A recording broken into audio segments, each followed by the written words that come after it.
La révolution et le réveil de l'Évangile.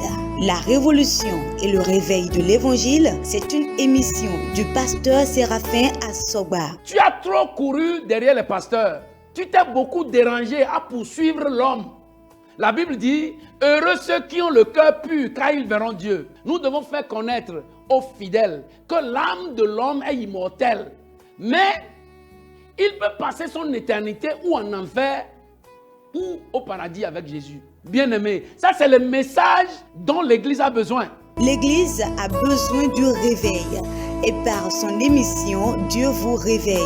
La révolution et le réveil de l'Évangile, c'est tous les mercredis à 21h et les dimanches à 17h30 sur la télé évangélique. La révolution et le réveil de l'Évangile, prenez le rendez-vous.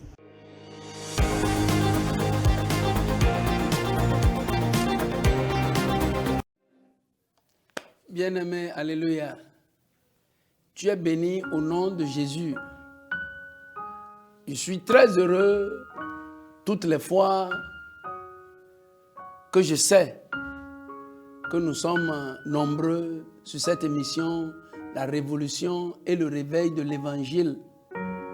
Bien-aimé, le but de Dieu, c'est de nous éclairer, c'est de nous illuminer, c'est de nous faire comprendre exactement ce qu'il dit dans sa parole. Tu es béni au nom puissant de Jésus. Aujourd'hui encore, nous avons devant nous un thème intitulé « La synagogue de Satan ». Amen. La synagogue de Satan. Dans Apocalypse chapitre 3, verset 9, la Bible dit, la partie A, « Voici, je te donne de ceux de la synagogue de Satan qui se disent juifs et ne le sont pas, mais qui mentent. Voici, je te donne de ceux de la synagogue de Satan qui se disent juifs et ne le sont pas, mais qui mentent. » Bien-aimés, notre objectif, c'est de comprendre ce que l'Esprit dit dans ce verset. Et je vais continuer par dire que comme Jésus a dit dans la parole, il a dit, n'arrachez pas l'ivraie de peur qu'en voulant arracher, vous détruisez la bonne semence. Laissez croître les deux jusqu'au temps de la moisson. Les moissonneurs viendront et ils sépareront l'ivraie, emballeront l'ivraie et mettront le feu sur l'ivraie. Et la bonne semence sera gardée dans le grenier. Bien-aimés, de même, la synagogue de Satan, c'est un type de congrégation qui apparaît parmi les vraies congrégations. La synagogue de Satan, c'est un type de congrégation, c'est un type d'assemblée, c'est un type d'association qui apparaît parmi les vraies associations, les vraies congrégations, les vraies assemblées des enfants de Dieu, des nés de nouveau, des chrétiens, avec pour objectif de tromper les immatures dans la foi, avec pour objectif de tromper les immatures dans la foi. Bien-aimés, le diable a pris d'assaut aujourd'hui cette couche qui croit qu'il faut nécessairement se laver la tête pour avoir une bonne destinée, qui croit qu'il faut avoir un balai pour chasser Satan. Cette couche qui croit qu'il faut boire une eau particulière pour être sauvé. Bien-aimé, tout ce monde-là est dans une cage de Satan et ça c'est son objectif. de tromper cette couche d'immatures, d'inconsistants, de fragiles. C'est des rassemblements qui sont caractérisés par de mauvaises intentions. Leur rassemblement est caractérisé par une mauvaise intention. Rien de Dieu.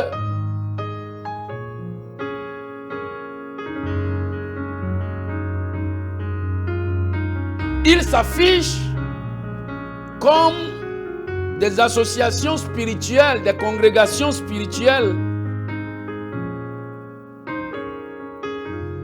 Ils tiennent à montrer ce qu'ils ne sont pas. Ils sont hypocrites. Ils ont quelques versets de la Bible avec quelques interprétations qui est propre. Quelques interprétations propres à eux seuls. Ils ont essayé d'interpréter dans leur sens, dans le but de ce qu'ils veulent avoir. En ce faisant, ils barrent le chemin de ceux qui veulent le salut. Ceux qui sont appelés pour le salut, ils barrent leur chemin.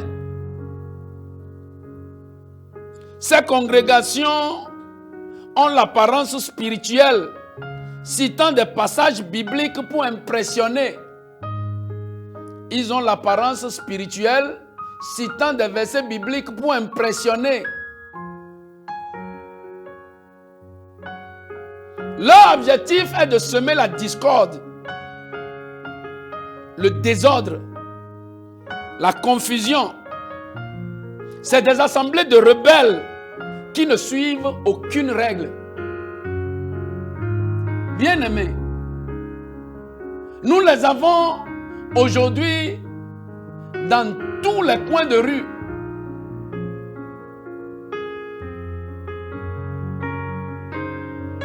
Ils n'ont pas la parole de Dieu dans la bouche parce qu'ils ne connaissent pas cette parole.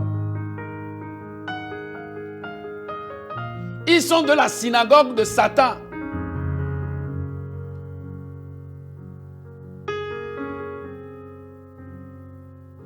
Ils ne sont soumis à rien, ni à la parole de Dieu, ni à l'autorité de Dieu, ni à la direction du Saint-Esprit.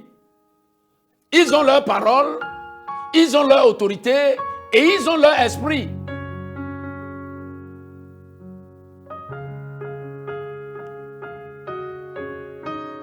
Bien-aimés, comment reconnaître une synagogue de Satan? Comment reconnaître une synagogue de Satan?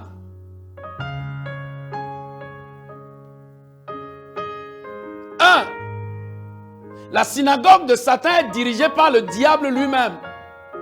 C'est Satan le maître. C'est lui le pasteur. C'est lui qui dirige cette synagogue. Dieu ne joue pas avec les mots. C'est pourquoi il a dit la synagogue de Satan. Et Dieu sait ce qu'il dit. Peut-être dans le temps où l'Esprit parlait aux églises d'Asie, la situation n'est pas encore criarde comme aujourd'hui. Mais nous, aujourd'hui, nous comprenons ce que ça veut dire. La synagogue de Satan. Dans Apocalypse chapitre 2, je lis le verset 13. Apocalypse 2, verset 13. La Bible dit: je sais où tu demeures. Je sais où tu demeures. Je sais où tu demeures. Je sais que là est le trône de Satan. Je sais que ton église, c'est là tu es au trône de Satan.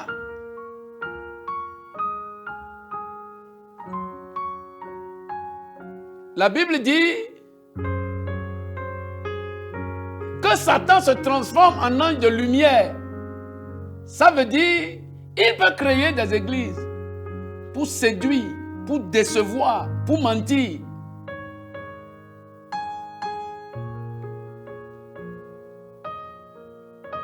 Qu'est-ce qui caractérise une assemblée dirigée par Satan? 1. Le mensonge. Le mensonge. Bien-aimés, ces mensonges ne sont pas des mensonges qu'on dit il a volé le poisson, il a dit qu'il n'a pas volé. Il a volé la chaussure, il a dit qu'il n'a pas volé. Non! C'est des mensonges qui impliquent ta destinée. C'est des mensonges qui trempent toute ta vie. C'est des mensonges devant lesquels tu ne peux pas résister. Peut-être après, tu peux te dire, est-ce que c'est moi-même qui ai accepté ce que j'ai fait là? Oui, c'est des mensonges. Quand on dit à toute une congrégation de se coucher, et le pasteur dit, je vais marcher sur vous. Le dirigeant dit, je vais marcher sur vous. Le prophète dit, je vais marcher sur vous pour vous transmettre l'onction. Et les êtres humains, au nom de Dieu, s'étalent sur le sol. Et un monsieur, sans cœur, commence par marcher sur eux. Commence par tremper de pieds les êtres humains. Au nom de Dieu, devant la face de Dieu, il n'y a que le diable qui peut faire ça. Bien-aimé, il n'y a que Satan qui peut faire ça. Vous croyez que Jésus qui a enlevé sa ceinture, qui a lavé le pied de ses disciples et qui les a essuyés, vous croyez que Jésus peut traiter un homme comme ça? Un mensonge devant lequel vous ne pouvez pas résister. Parce que si le diable... Si... Bien-aimé, la stratégie du diable n'a pas encore changé, c'est nous qui ne le connaissons pas. Le diable, la même stratégie qu'il a utilisée dans le jardin d'Éden, c'est la même stratégie qu'il est venu voir Jésus avec dans le désert. Et c'est la même stratégie qu'il utilise aujourd'hui. Mais nous, malheureusement, notre génération a mordu à son hameçon.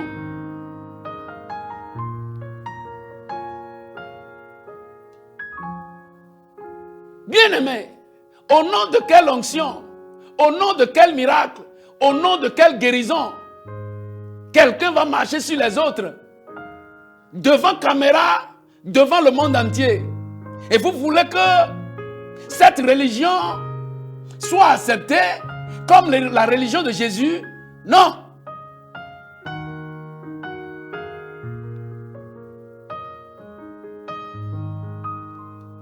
Le mensonge du diable.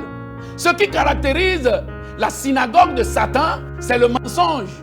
Le mensonge, oui, devant caméra, des dirigeants, des hommes, des dirigeants s'étendent sur des filles, sur des femmes, au nom que je veux vous guérir. Et on s'étend sur la femme d'autrui, sur la fille devant caméra. Parce que on croit qu'il y a un esprit spécial qui nous anime de cette manière honteuse et sale.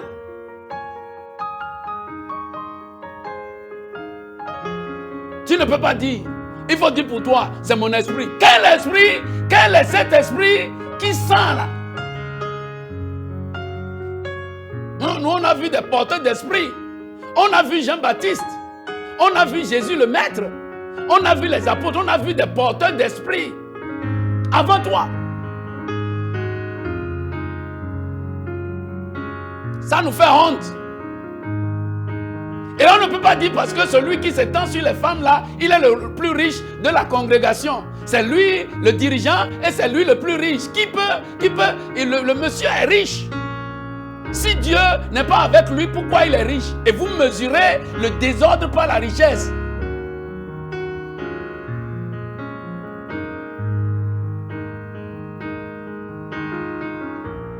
Le mensonge.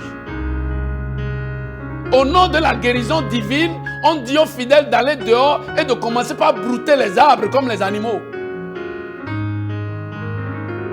Et les hommes et les femmes se jettent sous l'ordre, sous l'ordre de quelqu'un qu'on ne contrôle pas. Se jettent dans la brousse, commencent par manger les herbes comme les animaux. Ça fait pitié, c'est pitoyable. Le diable est menteur. Et quand il dirige une assemblée, bien aimé, ce qui caractérise cette assemblée, c'est le mensonge.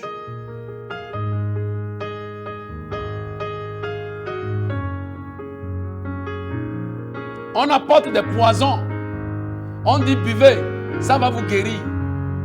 On apporte des poisons, on amène, on dit ça va vous guérir. On apporte la bière à l'église, on dit buvez, ça va vous guérir. Alléluia. Si un soulard devient dirigeant d'une église, qu'est-ce sera le signe de cette église si ce n'est pas le soulardement ou bien la souladerie?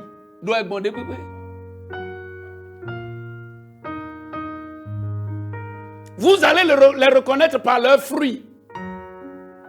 La mangue ne peut pas donner du maïs. Ils ne peuvent pas.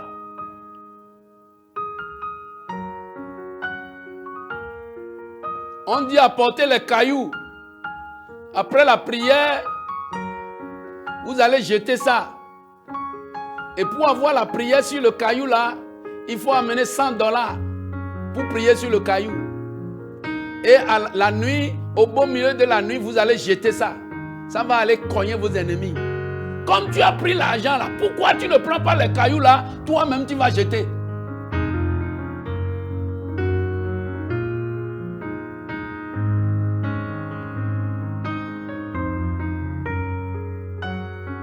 Venez porter mes chaussures avec 100 000 francs CFA.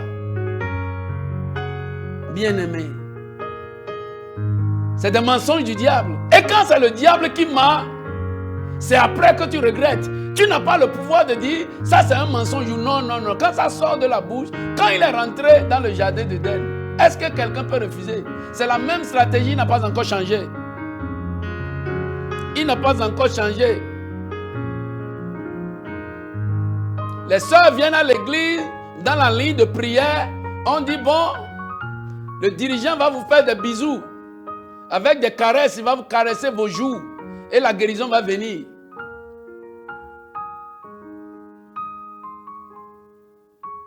Ça, c'est un ancien playboy. Bien-aimé, au nom de Dieu, pour avoir la prospérité, pour vendre au marché et pour avoir du travail, on dit viens, tu vas te baigner à 2h du matin à nu. À nu. Et souvent, c'est les femmes, c'est aux femmes que l'esprit là dit ça. Et le dirigeant est debout et il verse l'eau sur la femme d'autrui, sur la fille et il lave. Le diable est un menteur. Il ment. Et quand c'est lui qui ment, tu subis avant de réaliser après.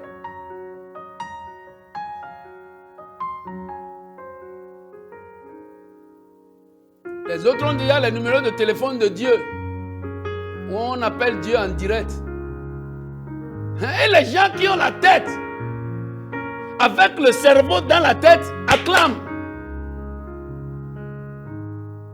Bien-aimé, on acclame. Quelqu'un veut appeler Dieu au téléphone.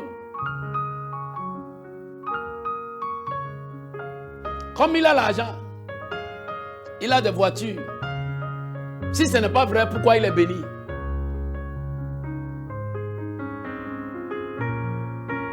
Ce que je veux te dire, ça c'est le mensonge du diable, ça ne vient pas de Dieu. Bien-aimé, ça ne vient pas de Dieu. La seconde chose qui caractérise la synagogue de Satan, l'assemblée où le diable même dirige, là où il a son trône, bien-aimé, c'est la séduction. La séduction. La séduction. Dans 1 Jean, la Bible dit dans 1 Jean, chapitre 1, je lis le verset 8 qui dit: si nous disons que nous n'avons pas de péché, nous nous séduisons nous-mêmes et la vérité n'est point en nous.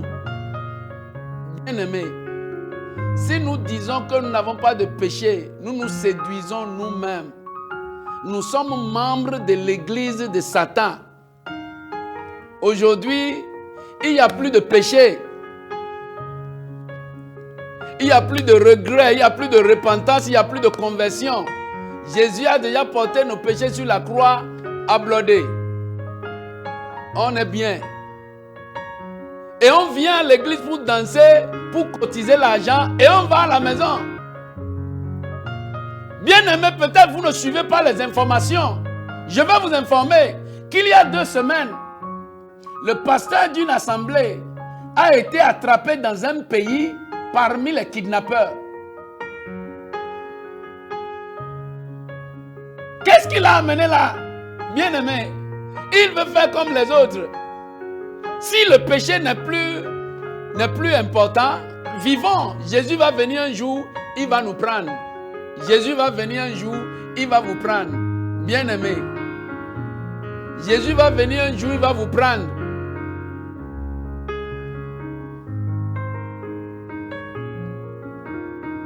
La Bible dit dans 1 Corinthiens, chapitre 6,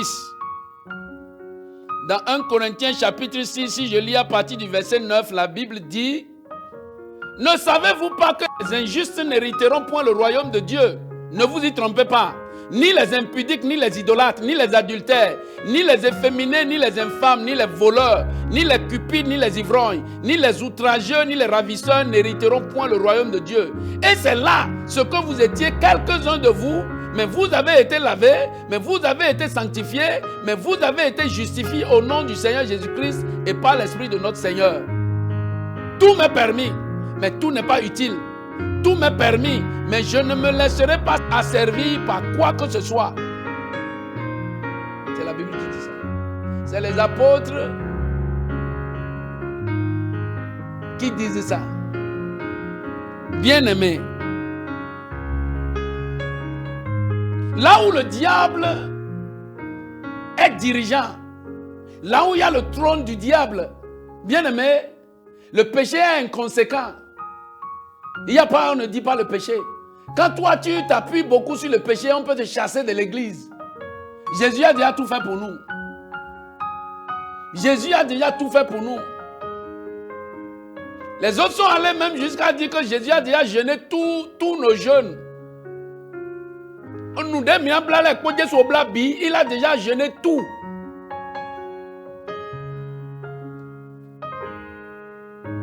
Bien aimé, la Bible dit: mettez en pratique la parole et ne vous bornez pas. Mettez en pratique la parole et ne vous bornez pas.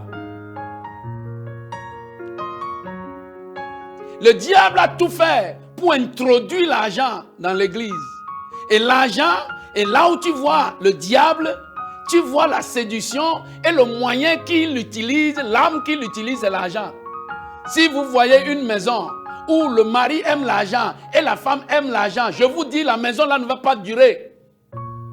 Si vous voyez un pays où tout le monde aime l'argent, bien aimé, ils ne manqueront jamais de guerre, parce que là où il y a l'argent, là où il y a l'intérêt, bien aimé, la vie n'a pas de valeur. La vie n'a pas de valeur. Ils ont arrêté un monsieur au large de la Libye. Et on l'a questionné, on a dit: mais pourquoi tu as décidé de rentrer dans la mer comme ça là? Comme les autres sont morts maintenant, si c'était toi qui es mort. Il dit: c'est mieux de mourir.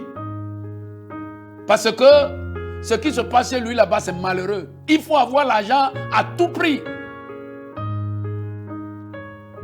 Bien-aimé, l'église, ce n'est pas ça. Bien-aimé, sachez que Satan n'a pas encore changé de stratégie. Depuis le jardin d'Éden, il a essayé de dévaluer la parole de Dieu.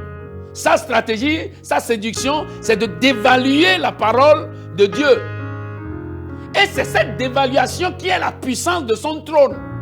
Le diable, c'est quand la parole de Dieu est dévaluée que lui s'assoit.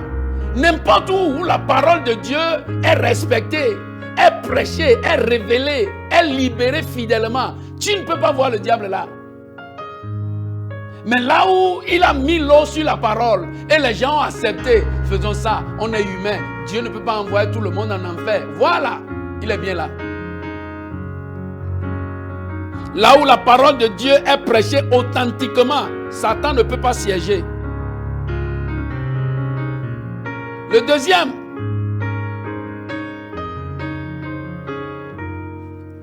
comment reconnaître la synagogue de Satan? Elle est dirigée par un agent du diable. Le diable met un de ses enfants, un de ses agents là, pour le représenter. Et la Bible dit dans Ézéchiel, chapitre 34, à partir du verset 1, la Bible dit, la parole de l'Éternel me fut adressée en ces mots, fils de l'homme, prophétise contre les pasteurs d'Israël, prophétise et dis-leur, ô pasteurs, ainsi parle le Seigneur l'Éternel, malheur aux pasteurs d'Israël qui se paissent eux-mêmes, les pasteurs ne devraient-ils pas paître le troupeau? Vous avez mangé la graisse, vous vous êtes vêtus avec la laine, vous avez tué ce qui était gras, vous n'avez point fait paître les brebis, vous n'avez pas fortifié celles qui étaient faibles, guéri celles qui étaient malades, pansé celles qui étaient blessées, vous n'avez pas ramené celles qui s'égaraient, cherché celles qui étaient perdues, mais vous les avez dominées avec violence, avec dureté. Elles se sont dispersées parce qu'elles n'avaient point de pasteur. Elles sont devenues la proie de toutes les bêtes des champs. Elles se sont dispersées. Mon troupeau est errant sur toutes les montagnes et sur toutes les collines élevées. Mon troupeau est dispersé sur toute la face du pays. Nul n'en prend souci, nul ne le cherche. C'est pourquoi, pasteur, écoutez la parole de l'Éternel. Ça, c'est Dieu qui parle. Alléluia. Ça, c'est Dieu qui parle. Reprends ça. Ézéchiel chapitre 34, à partir du verset 1 au verset 8. Tu verras. Elle est dirigée par un agent du diable. Le diable s'assure que, à défaut de lui-même rester là, il va mettre un agent là. Et ces agents, beaucoup d'entre eux ont commencé bien, comme des serviteurs fidèles loin de l'Éternel. Oui, beaucoup d'entre ces gens-là ont commencé bien, ils ont reçu une vision, un appel vrai de Dieu. Mais les conditions de la vie, je vais devenir comme lui, je vais faire comme lui. Mon frère, comment toi tu fais? On a commencé le ministère ensemble, mais tu as déjà 5 voitures, maintenant comment tu fais? Viens, tu ne connais pas. Tu es encore dans la Bible, là. Nous on est déjà allé au-delà de la Bible. Là on l'amène au-delà de la Bible, parce qu'il veut conduire la voiture, parce qu'il veut bâtir des maisons, parce que son église veut être la plus belle de la ville. Bien-aimé, il est devenu un agent du diable sans le savoir. On a le diable là, subtilement. Il est rentré subtilement dans ce qu'il est en train de faire. Il a changé la Bible et il lui a donné autre chose. Maintenant, au lieu de bâtir la foi, au lieu de prêcher la grâce de Dieu, au lieu de prêcher la repentance, la conversion, on fabrique des lois qui sont des lois d'hommes. On impose une doctrine. On met en place des dogmes. Ne fais pas ça, ne fais pas ça, ne fais pas ça. Beaucoup ne font pas. Bien-aimé, l'homme que Dieu a appelé doit être au service de ce Dieu. Et le serviteur n'est pas plus grand que son maître. Jean chapitre 13, verset 16 a dit ça. Alléluia. Bien-aimé, repentons-nous et revenons. Jésus est en train de venir et ça ne va plus tarder. Bien-aimé, Jésus est en train de venir et ça va plus tarder. Mais toi et moi, c'est pour nous que cette parole est venue et nous serons sauvés au nom puissant de Jésus. Amen. Prie avec moi, dis Seigneur Jésus, je te demande pardon, je me répands et je me convertis. À partir de cet instant, je reviens de tous les désordres dans lesquels je me suis engagé et je me remets entre tes mains. Prends-moi par la main et montre-moi le chemin. Au nom puissant de Jésus, tu es béni. Alléluia. Bien-aimé, le Seigneur est avec toi. À la prochaine, au nom de Jésus. Amen. La révolution et le réveil de l'Évangile. La révolution et le réveil de l'Évangile, c'est une émission du pasteur Séraphin Assogba. Tu as trop couru derrière les pasteurs. Tu t'es beaucoup dérangé à poursuivre l'homme. La Bible dit, heureux ceux qui ont le cœur pur, car ils verront Dieu. Nous devons faire connaître aux fidèles que l'âme de l'homme est immortelle. Mais il peut passer son éternité ou en enfer ou au paradis avec Jésus. Bien-aimé, ça c'est le message dont l'Église a besoin. L'Église a besoin du réveil et par son émission, Dieu vous réveille. La révolution et le réveil de l'Évangile, c'est tous les mercredis à 21h et les dimanches à 17h30 sur la télé évangélique. La révolution et le réveil de l'Évangile, prenez le rendez-vous.